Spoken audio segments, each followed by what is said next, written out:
নমস্কার বন্ধুরা, আপনারা দেখছেন ঘোরাপড়া চ্যানেলের নতুন একটি উপস্থাপন। সঙ্গে আছি আমরা প্রভাত এবং লিটন। আজকে আরাকু ভ্যালি এই ভিস্তাডোম কোচে করাবো। চলুন পুরো জার্নিটা আপনাদের দেখাই। বন্ধুরা, আগের পর্বে ভাইজ্যাগের কমপ্লিট ট্যুর গাইড আপনারা দেখেছেন। আজকের পর্বে রইল আরাকু ভ্রমণের কথা। ভাইজ্যাগ থেকে আরাকু যাওয়ার একমাত্র পারফেক্ট ট্রেন হচ্ছে 58501 VSKP KRDL PGRSP train. Visakhapatnam থেকে মানে ভাইজ্যাগ থেকে আপনি যখন আরাকু যাবেন তখন এই আরাকু ট্রেনে আপনি যদি ভিস্তাডোম কোচ নেন তবে ওটার কিন্তু জার্নিটা হতে চলেছে সব থেকে বেটার। তাই চেষ্টা করবেন আপনি এই ভিস্তাডোম কোচে নেওয়ার। কেন? কারণ এইদিকে পুরো অ্যাটমসফিয়ারটা খোলামেলা, কারণ চারদিকে মানে স্বচ্ছ কাছের জানলা। আর যেটা 2 চেয়ার কার নেন, 2 চেয়ার কারে কিন্তু এতটা খোলামেলা আপনি স্পেস পাবেন না। এগুলো দেখুন যথেষ্ট স্পেস আছে এবং প্রত্যেকটা সিট বেশ গদি টাইপের, আর জল রাখার সামনে জল রাখার ব্যবস্থা রয়েছে। সিটগুলো বেশ চওড়া। কিন্তু এই ট্রেনটা ভাইজ্যাগ থেকে ছাড়ে সকাল 6:45 আর আরাকু পৌঁছায় 10:55। ট্রেনটির শেষে 2টি ভিস্তাডোম কোচ আছে। বেশ পরিষ্কার পরিচ্ছন্ন টয়লেট এবং আলাদা করে লাগেজ রাখার ব্যবস্থাও আছে। এই ট্রেনটা আরাকু ভ্রমণের বেস্ট ট্রেন কেন বলছি তার কারণ হলো আপনাকে আরাকু পৌঁছে দেবে সকাল 11টার মধ্যে। সারাদিন আরাকুর সাইট সিন করে আপনি রাত্রে ভাইজ্যাগ ফিরতে পারবেন। কিন্তু বাকি ট্রেনগুলোতে গেলে আপনাকে থাকতে হতে পারে, মানে একদিনে আপনি আরাকু ভ্রমণ করে ফিরতে পারবেন না। আপনি ভাইজ্যাগের সমুদ্র থেকে পাহাড়ে যাচ্ছেন, তাও আবার কাছের ট্রেনে করে, মানে চারিদিকে স্বচ্ছ কাচ দিয়ে ঘেরা এই ভিস্তাডোম কোচ।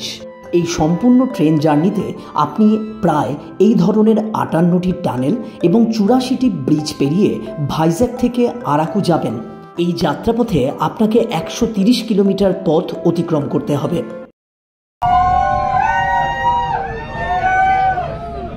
প্রত্যেকটা টানেলে প্রবেশ করার সময় আপনি সবার মধ্যে এই ধরনের উদ্দীপনা ও আনন্দের বহিঃপ্রকাশ দেখতে পাবেন। মানে আরাকু ভ্রমণের আসল মজা কিন্তু হবে এই সম্পূর্ণ ট্রেন জার্নিতে। ঘণ্টা চারেকের এই ট্রেন যাত্রা কিন্তু বেশ উপভোগ্য। দেখতে দেখতে আপনি পৌঁছে যাবেন বোরা গুহালু স্টেশনে। এখানেই আছে ভয়ঙ্কর সুন্দর বোরা কেভ। আপনি যদি বোরা কেভে নেমে প্রথমে বোরা কেভ দেখতে চান তবে এই বোরা গুহালু স্টেশনে নামতে হবে। আর যদি আপনি আরাকুতে নেমে বোরা কেভ হয়ে ভাইজ্যাগ ফিরতে চান সেটাও কিন্তু করা যাবে। তো আপাতত আমরা এখানে নামছি না, আপনাদের আরাকুতে নেমে দেখাবো পুরোটা। বোরা গুহালু স্টেশন থেকে 3টি স্টেশন পেরিয়ে আপনি নামতে পারেন আরাকু স্টেশনে। এই সুন্দর সফর উপভোগ করতে করতে চলুন এবার আপনাকে জানাই এই ট্রেনের ভাড়া কত। সেকেন্ড সিটিংয়ে ভাড়া লাগবে 45 টাকা, স্লিপার ক্লাসের ভাড়া 100 টাকা, আর ভিস্তাডোমের ভাড়া হচ্ছে 735 টাকা। এবার আপনার ইচ্ছা অনুযায়ী আপনি যে কোনো ক্লাসের টিকিট নিয়ে এই সুন্দর ট্রেন জার্নিটা উপভোগ করতে পারেন। 6:45 একটু পরে আর কি, মানে জাস্ট 5-7 মিনিট মতো লেট ছিল বিশাখাপত্তনম স্টেশন। তো তখন ছেড়েছে ট্রেনটা, আর এখন এসে পৌঁছালো একটু আগেই আর কি।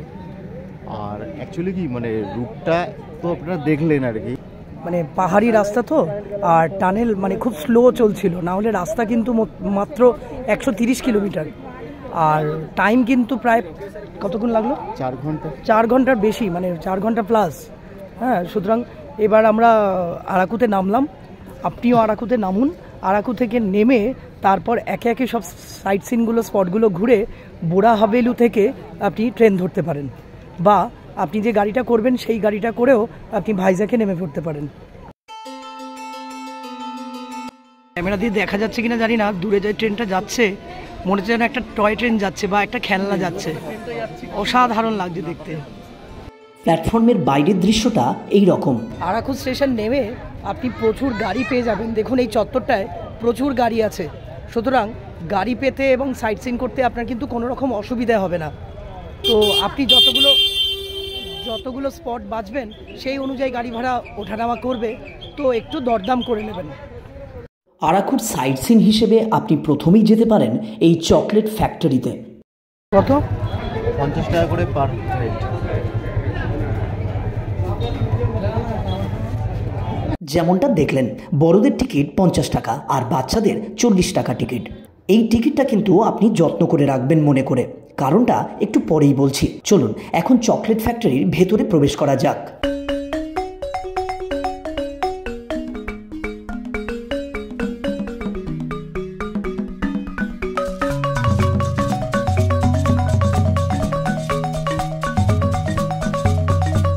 এই চকলেট ফ্যাক্টরিতে চকলেট কীভাবে তৈরি করা হয় তা মডেল, ডায়ারামা ইত্যাদি দিয়ে এখানে গোটা প্রসেসটা তুলে ধরা হয়েছে।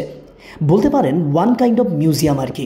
কাজেই এখানের বাতাসে শুধুমাত্র চকলেটের গন্ধে যে আপনার মন প্রাণ ভরে যাবে তা কিন্তু নয়, বরং কিভাবে চকলেট তৈরি হয় তার প্রক্রিয়াটাও আপনি পর্যবেক্ষণ করতে পারবেন।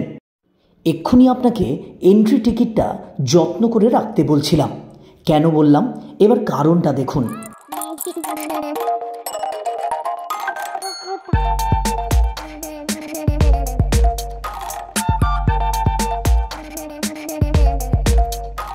এটা যে চকলেটটা খাচ্ছি এটা হচ্ছে এন্ট্রি পাসের সঙ্গেই এই চকলেটটা, মানে এন্ট্রি পাসটা আপনি এখানে জমা দিলে এরকম চকলেট পাবেন। আচ্ছা, টেস্টটা কেমন?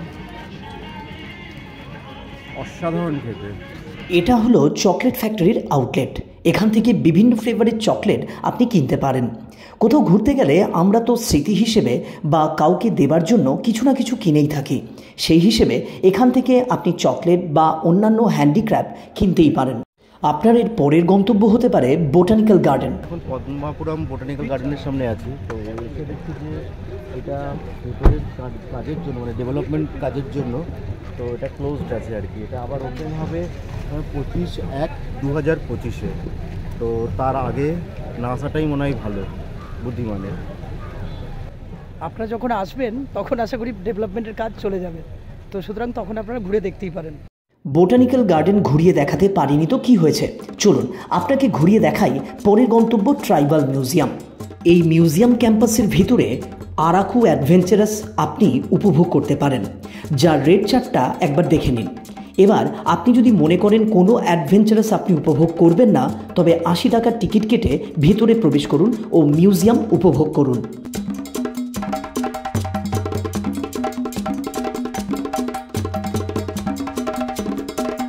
ছোট ছোট গ্যালারিতে আদিবাসী জীবনযাত্রার অনেক কিছু উপভোগ করা যাবে।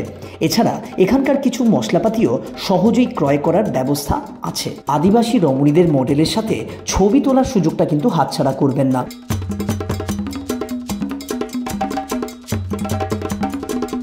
সম্পূর্ণ ট্রাইবাল মিউজিয়াম ক্যাম্পাসে এই বৃহত্তর ভবনটি ভালো করে ঘুরে দেখুন। চলুন ভিতরে কি আছে একবার ঘুরিয়ে দেখাই আপনাদের।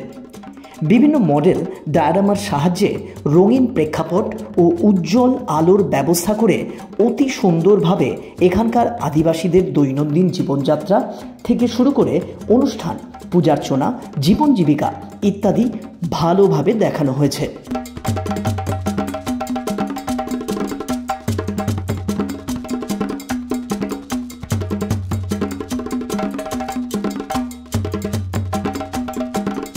ট্রাইবাল মিউজিয়াম ঘুরে আপনার পরের গন্তব্য হতে পারে কফি গার্ডেন। দার্জিলিংয়ে যেমন মনোমুগ্ধকর চা বাগান, তেমনই আরাকুতে কফি গার্ডেন। এর আগে যখন আরাকুর কফি গার্ডেনে আমরা গিয়েছিলাম তখন কিন্তু এন্ট্রি টিকিট ছিল না। এখন বড়দের 50 আর ছোটদের 20 টাকা এন্ট্রি টিকিট হয়েছে। আর শুধু কফি গাছ নয়, এখান থেকে আপনি কফিও কিনে আনতে পারবেন। আমার পেছনে এখন যে দেখছেন এগুলো, এই যে এগুলো হচ্ছে সব কফি গাছ, আর লম্বা লম্বা লতিয়ে যেগুলো রয়েছে সেগুলো হচ্ছে গোলমরিচ গাছ। এই সুন্দর পরিবেশে কফি গার্ডেনের পাশেই চিকেন স্টিক কাবাব টেস্ট করতে পারেন। চলুন জেনে নিই টেস্টটা কেমন।